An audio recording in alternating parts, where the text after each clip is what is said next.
Good evening, I'm Eugene Chen and welcome to Straight Talk. Our guest tonight is the Chief Executive of the Hospital Authority, Dr. Tony Ko. Dr. Ko is a specialist in geriatric medicine and moved from clinical medicine to health services management 16 years ago. He was Chief Executive of Bok Goi Hospital, then Cluster Chief Executive of New Territories West Cluster, and then Director of Cluster Services in 2018, prior to his current appointment in August 2019. Dr. Ko is now leading a workforce of about 90,000 and managing 43 hospitals and institutes to deliver public healthcare services in Hong Kong and serving our citizens. Tonight, he has joined us to share with us his insights into how sustainable our public hospital system is. Welcome, Tony. Good evening, Gene. Chief Executive, Hong Kong Public Hospital Services is renowned for its high standards of medical care and is well trusted by Hong Kong people, ensuring that all residents can receive the necessary medical services regardless of the financial situation.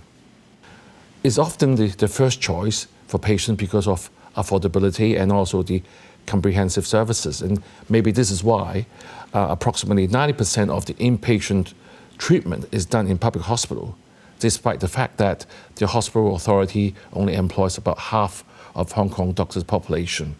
So it seems like you are your victim of your own success, meaning I'm sure you don't want to do 90% of the cases, but because you have done so well, that you're the preferred choice. Would you agree? Well, I would say that we have been providing the majority of the medical service for our patients, in particular, as you say, 90% of the inpatients come to us. That's why we have been continuing working very hard to both increase our capacity as well as improve our efficiency. As you know, the Hong Kong health system has been for many years ranked among the most efficient system in different places. So it has been our pride, I would say, that we have a very efficient system in Hong Kong to take care of our patients, as well as we are taking at international levels of very good standards for our patients.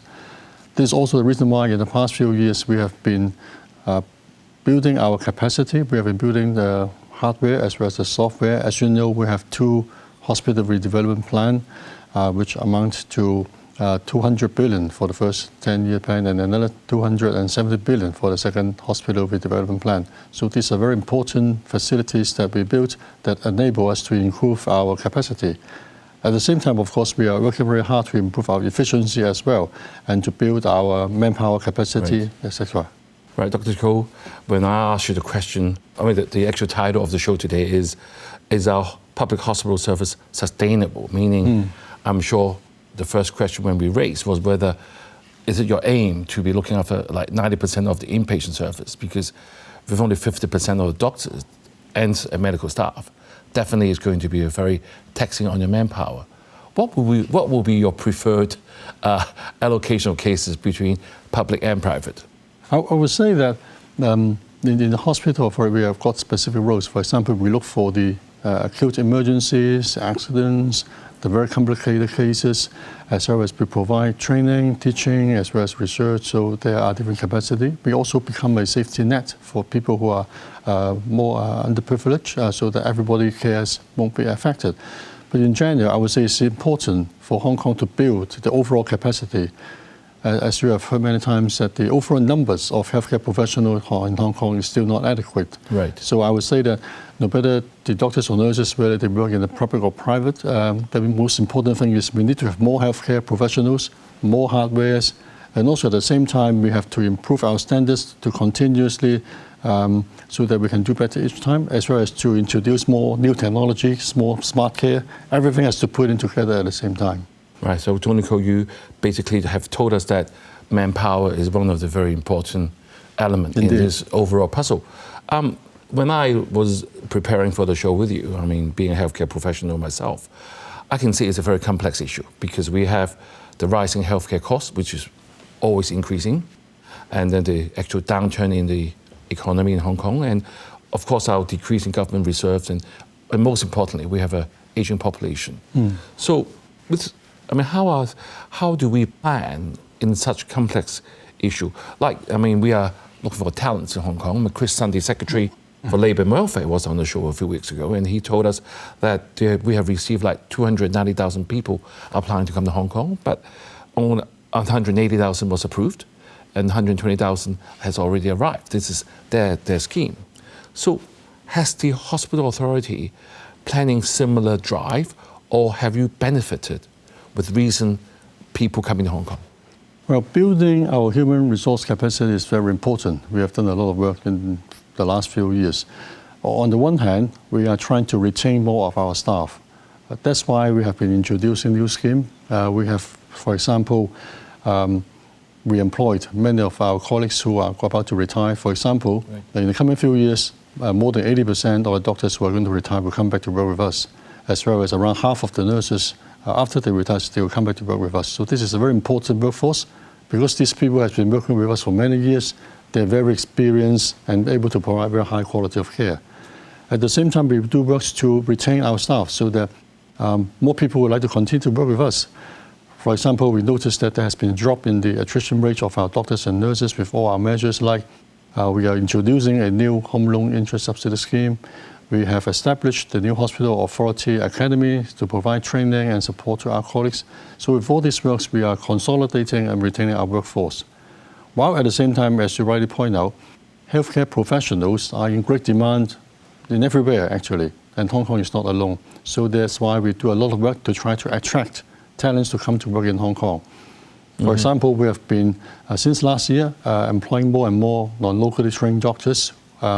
Most of them are people originally from Hong Kong, studies overseas, and they come back to work with us. We are expecting that near the end of this year, there will be over 200 of these non-locally trained doctors will come to work with us. So this is, again, another very important source of workforce. Right. Yeah, Dr. Koh, you mentioned there's nearly 200 by end of the year. I read that you have already successfully recruited 71 overseas trained doctors under this scheme. Are they coming at a more junior level, or are we looking at more specialists to support the service? Well, actually, we do everything at the same time. We just started the scheme last year, when people are able to more freely travel. So at the very beginning, we are expecting more younger people, because you can imagine if a specialist is already very well established, for example, in overseas countries, you would take more consideration and effort for them to come back. So that's why at the very beginning, we are recruiting more younger people. Most of the time, they are still undergoing the training. And I think in Hong Kong, we have an advantage in that we are able to provide very good professional development opportunities for them at the international standards. But at the same time, talking about more experienced people, we are having another scheme with Greater Bay Area. We have a Greater Bay Area talent exchange scheme. We also have a global talent exchange scheme where people are more experienced. They can be specialists under training or even already attain specialist status to come to work with us. Right. So, Dr. Koh, I'm sure the viewers at this stage will be wanting me to ask you this particular question. I mean, we all know that Hospital Authority has been a very good training ground for young doctors to become specialists. When they're trained, some of them might want to go to private practice to pursue their career. However, in the last few years, we've heard that there have been a lot of young people leaving Hong Kong, including our medical profession, both doctors and nurses. How has that impacted our service? And has that trend, have you seen that actually stop right now? Well, as I mentioned just from the figures, we have seen that there has been a significant drop in attrition rates for both doctors and nurses. So this is a very promising trend. And at the same time, when we go to, for example, last year and also this year, I went to UK and also Australia to visit the doctors and the medical students here. I noticed they have a very positive response. In fact, many of them see Hong Kong as a place of great opportunities because we have world-class healthcare system, high technologies, and many opportunities for them to develop. So I'm sort of see that the trend is actually very promising. Right. See, Secretary for Health, Professor Low, have noted a trend of locally doctors moving in the private sector after obtaining the specialist registration. Do you think this move is just for a better package in terms of salaries? Do you think will the young doctors get what they want in the service in terms of satisfaction? I think one of the special ways that we can attract more people, in particular specialists working in Hong Kong, to stay with our service is that we let them have the opportunities to develop professionally. That's why the last few years we have been introducing a lot of new technologies, innovation, smart care. As you are probably aware that now a lot of things we can do with our smartphone, with our new, for example, HA-Go apps, and in our hospital system, there are many smart care elements. Another example will be for the nurses. We introduced an e-vital system, so they don't have to, like in the old days, check the blood pressure and everything, and then do all the charting with writing. Now everything is automatic. Everything will go to the system right away. So all this new technology, new opportunities, as well as smart care, IT development, I think these are all very important to attract people to continue to work with us. Right, Dr. Ko, one quick question before we go to the break that I read in an article that someone suggesting that we should impose, say, like 3 to 5 years post-training in terms of contracting with the hospital authority. Is that a possibility? Well, in fact, I see that most of our doctors, after they finish specialist training, they will usually stay with us for quite a number of years, actually, because I think they found the experience very rewarding to see more patients, to gain more clinical experience. Right, let's take a break now, and viewers, stay tuned. We will be right back. Thank you for staying with us on Straight Talk. Dr. Tony Ko, CEO of the Hospital Authority, is with us, talking about making our public hospital service more sustainable. So, Dr. Ko, you have told us a lot of information about the service, that we have more people recruiting, coming to Hong Kong, and people finding Hong Kong system a very good place to develop, and our specialists were staying on longer to serve our patients. You also mentioned about the Greater Bay Area Medical Talent Exchange Program earlier. And I understand that initially you have recruited like 10 doctors and 70 nurses. Can you tell us more about this program? Yes, this program we found to be very rewarding and successful. In fact, just then you mentioned it's actually our phase 1 of the program. We now have already entered the phase 2 of the program, where already more than 100 healthcare professionals has come to join us. In particular, the nurses make up the majority of the number. We found that it is a very mutually beneficial arrangement. The mainland GP nurses, they are able to bring many of their practice to us. And at the same time, our colleagues can share our practice with them. And also, in particular, we know that many of our people in Hong Kong now, we'd like to move around within the Greater Bay Area. So it's important for healthcare professionals. We know what each other are doing, how the system is like, because the patient will be moving around. And also, 1 + 1 is always more than 2. Right. This is a very good development, and we can see the program continue to flourish and continue. Right, because there were some initial concerns about the new colleagues from the mainland in terms of for both our staff here as well for the patients. So were there any issues in terms of the culture, the languages? Has everything been very smooth? Well, it has been much better than we expected, actually. Right. Initially, we were a bit worried. For example, in Hong Kong, our computer system is all in English, as well as the patients are all speak Cantonese, etc. But because it's a Greater Bay Area, so the nurses, they all come from Greater Bay Area, so they can speak Cantonese. Of course, the wording sometimes you need to adjust a little bit, but it's not an issue at all. And at the same time, we found out that they are very well prepared. Actually, we have arranged programs before they come. We already have familiarization program for them, let them know about the system. And actually, when they come, we even have got dummies for them to try on the systems. Right. So most of the time, they can pick up within 1 or 2 weeks. And also, we mix match your arrangement of buddy systems. Right. So we have local colleagues to work with them. And I can see that they develop very good working relationships. And a lot of, another very important thing, I think, that the friendship among our colleagues is very good. The atmosphere is, again, very good. Right. We have also seek comments from not only the mainland, the GBA colleagues, from our own colleagues, and most importantly, the patients. It's almost unanimously everything. This is a very good program, and they blend in very quickly. So it's very encouraging. Right. In fact, recently, I noticed from them that our colleagues and those who return to the GB after the first phase, they go around and travel around all the time with many social activities. So, really? Yeah. In fact, you can imagine, we show them around Hong Kong, showing the interesting places. And many colleagues during weekend go back to GBA, and of course, there are a lot of places to see. So I see it as a very promising program. I also read in the newspaper that they are very impressed with the efficiency of our operating theatre and all of our work. So it's a very good exchange then. Yes, indeed. You can see that the specialty development system is slightly different between mainland and Hong Kong, and each obviously has its own advantage. There are many ways we can learn from them, and we have also got many experience we can share with them. Right, so this is certainly a good move for people in Hong Kong to know that actually we do complementary each other for Hong Kong and GBA. In fact, for exchange programs to mainland, we not only start off with the GBA area, we now also have further development, for example, in hospitals in Shanghai, in Beijing, and also we are arranging strategic exchange development with some hospitals, some of the 3 hospitals in the mainland, which we can see that our professionals can get a lot of opportunities.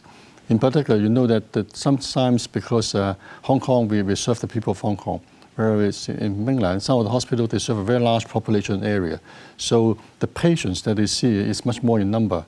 Right. So for some specialties where the number of cases is very important, so we will send our colleagues, go, for example, to Shanghai to learn about some of the advances and also have the opportunities to see more patients. Right, Tony, let's get back to the title of the show, because we know that we're having a great service, but we always worry about the manpower and also the finances. So I saw that in your annual report, you mentioned the task force on sustainability.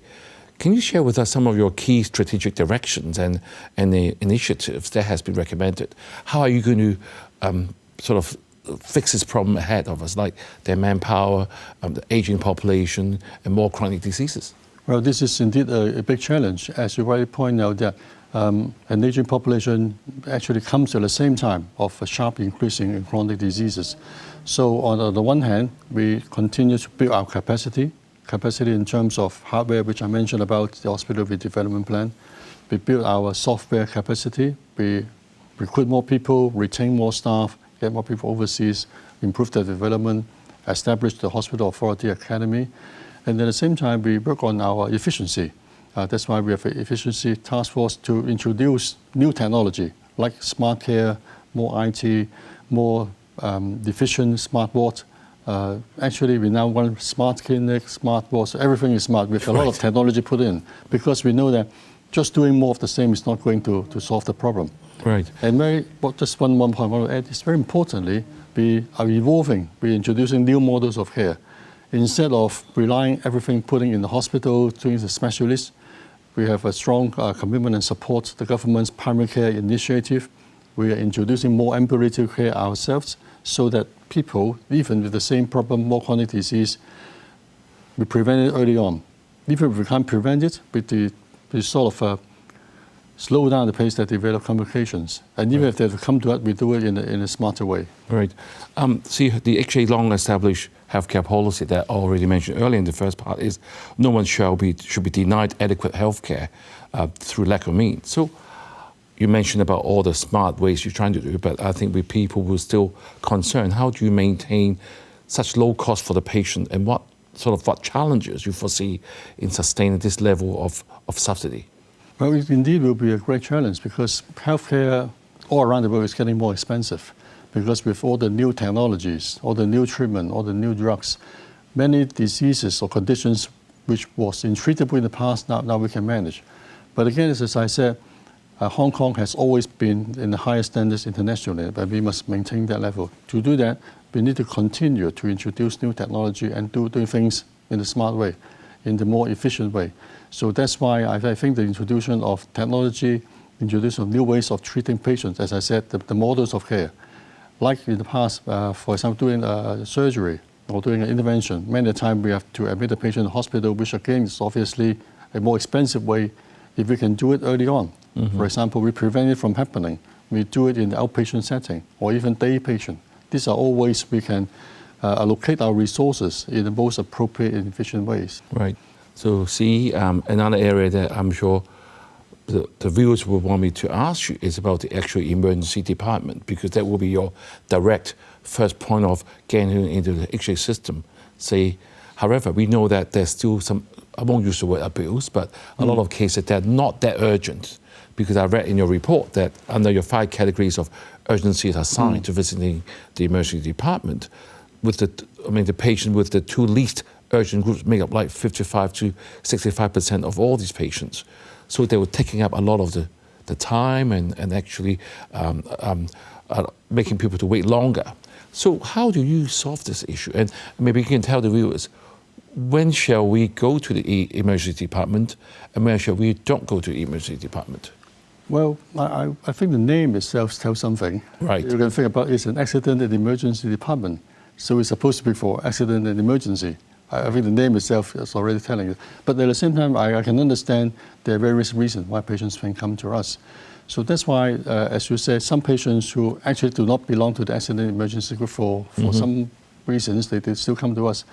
We think that it's important for us to develop more primary care so that many a time the patients can seek care in different settings. And also, actually within the hospital authority, we also strengthen our ambulatory and also general patient clinic. And very important, I can share with you an experience we have is introduction of telemedicine. In fact, in the past, many patients, when they come to our specialist outpatient clinics, for example, an elderly lady who come for a follow-up in dementia, they will take the relative quite a number of hours to sort of bring them through a wheelchair to get to the hospitals and then get the medication. But now with the telemedicine, with the smart care and the drug delivery, all these can be safe. So we can see that the continuous evolving of our model of care should be able to help our patients, give them more choices, and help them to a more efficient way in using our services. And I've also got some data for you to explain to us as well, because I saw that with all the initiatives, the number of non-urgent patients visiting the ED has reduced like 30% since 2018. However, the waiting time has increased from 129 to 197 minutes, so from 2 hours to like 3 hours. Why shall that be the wait? And what shall the patient expect? Well, actually, again, as I said, the ways we are treating patients are very different now. For example, now for like an acute stroke patient or an acute myocardial infarction patient, we are now all doing the fast track. In the past, because for example, a stroke patient, you know that there's not much you can do. If like 10 years ago, 15 years ago, now we are talking about the golden hours and all the things. So we try to put more effort in treating all these very urgent, very emergency patients. Whereas at the same time, if we have to do this better, Manpower naturally will have less people to deal with those who are non-urgent and the patients who can be seen in the primary care settings. So in a way, the patients are better treated in the ED right now? Indeed, in particular those who have got serious and urgent medical issues who have to attend immediately. But at the same time, of course, we continue to build our capacity. In fact, we are already introduced a smart AED system so that we are better able to provide better care and also more efficient care. Right, so thank you, Dr. Koh. We do look forward to seeing all the positive and smart impacts of all the initiatives you have mentioned. These efforts of the hospital authority are essential for ensuring the long-term sustainability of our healthcare system. As our healthcare policy says, no one shall be denied adequate healthcare through the lack of means. Have a good evening and see you next week.